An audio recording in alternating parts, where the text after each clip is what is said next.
இந்த வீடியோவில் நம்ம எதை பற்றி பார்க்க போகிறோம்னா 1950ஆம் ஆண்டிலிருந்து 1987ஆம் ஆண்டு வரை பிறந்த மூத்த குடிமக்களுக்கான பிறப்பு சான்று எப்படி பெறுவது என்பது குறித்து தான் இந்த வீடியோவில் நம்ம டீட்டெயிலாக பார்க்க போகிறோம். இது சம்பந்தமாக அறிவிப்பை மத்திய அரசு வெளியிட்டுள்ளது. அது என்ன என்பதை பற்றி பார்க்கலாம்.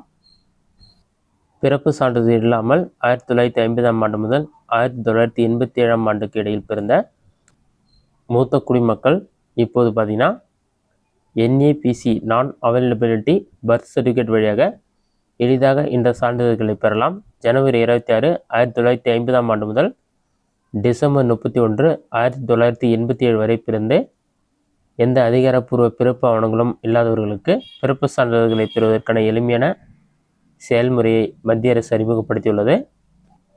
பிறப்பு சான்றிதழ் இல்லாதது நீண்ட காலமாக பல மூத்த குடிமக்களுக்கு அரசாங்க திட்டங்களை அணுகுவதிலும் பாஸ்போர்ட்டுகளுக்கு விண்ணப்பிப்பதிலும் சட்ட விஷயங்களை கையாள்வதிலும் வயது அல்லது அடையாளத்தை நிரூபிப்பதிலும் சிரமங்களை ஏற்படுத்தியுள்ளது. நான் அவைலபிலிட்டி பர்த் சர்டிஃபிகேட் என்ற அம்சம் இந்த பிரச்சனைகளுக்கு ஒரு தீர்வை முன்வைக்கிறது. சட்ட வழிமுறை மூலம் தங்களுக்கான அடையாள அட்டைகளை பெற்றுக்கொள்ளலாம்.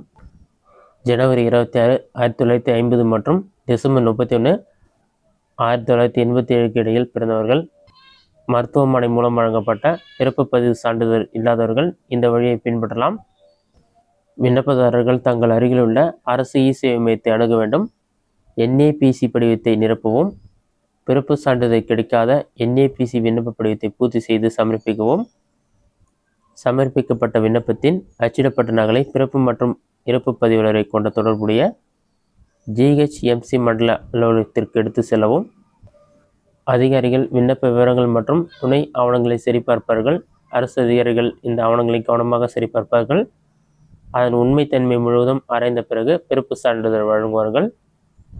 விண்ணப்பதாரர்கள் தங்கள் NAPC விண்ணப்பத்துடன் பின்வரும் ஆவணங்களை இணைக்க வேண்டும்.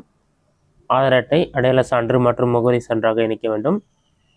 கல்வி சான்றிதழ்கள், பள்ளி பதிவுகள் பெரும்பாலும் பிறந்த தேதியை கொண்டிருக்க வேண்டும். வாக்காளர் அடையாள அட்டை, வயது மற்றும் குடியுரிமை சான்றுக்காக சமர்ப்பிக்கிற மாதிரி இருக்கும். அப்படி இல்லைனா பாஸ்போர்ட் நகல். பிறப்பு மற்றும் இறப்பு பதிவு சட்டம் பார்த்தீங்கன்னா 1969 பிறப்பு பதிவை கட்டாயமாக்கிறது. ஆனால் 1970க்கு முன்பு பிறந்தவர்களுக்கு பெரும்பாலும் பிறப்பு சான்றிதழ் இல்லாமல் போனது. புதிய NAPC அடிப்படையிலான செயல்முறை பிறப்பு சான்றிதழை பெற வழிவகை செய்கிறது.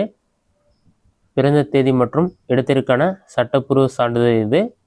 மூத்த குடிமக்கள் சலுகைகள் மற்றும் அரசாங்க நலத்திட்டங்களை பெறுவதற்கு இது அவசியமாகிறது. சர்வதேச பயண ஆவணங்களுக்கான கட்டாய ஆவணம். சில படிப்புகள் ஓய்வூதிய செயல்முறைகளுக்கு பெரும்பாலும் தேவைப்படுகிறது. இதனால் மூத்த குடிமக்களும் கண்டிப்பாக பிறப்பு சான்றிதழ் வைத்திருக்கணும். இதுதான் பிறப்பு சான்று பெறுவதற்கான வழிமுறைகள். இந்த வீடியோ உங்களுக்கு யூஸ்ஃபுல்லாக பண்ணிக்கிறேன். இந்த வீடியோ பிடிச்சிருந்தா லைக் பண்ணுங்கள். வேறு டவுட் இருந்தால் கமெண்ட் பாக்ஸில் கமெண்ட் பண்ணுங்கள்.